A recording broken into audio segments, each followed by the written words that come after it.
I am Warda working for FIF Services Gulf Bahrain under LTS 18. Actually, I was recommended by FIF's ex-employee to the site manager of Gamco expansion project in 2016. It was a good, excited start.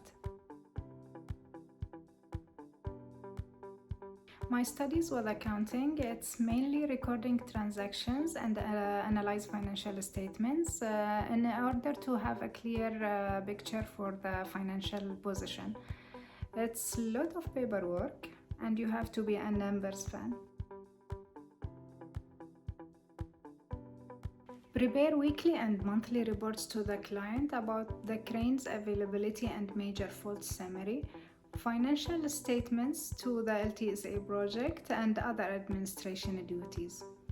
Yes, it's challenging, different environment, but it's fun doing different duties.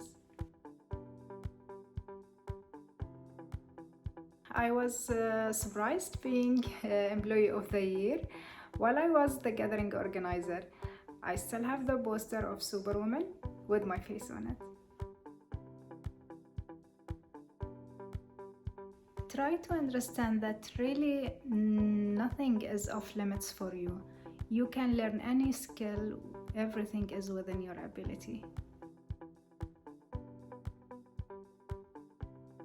Virtuous industry built on ethics, respect, diversity, building trust.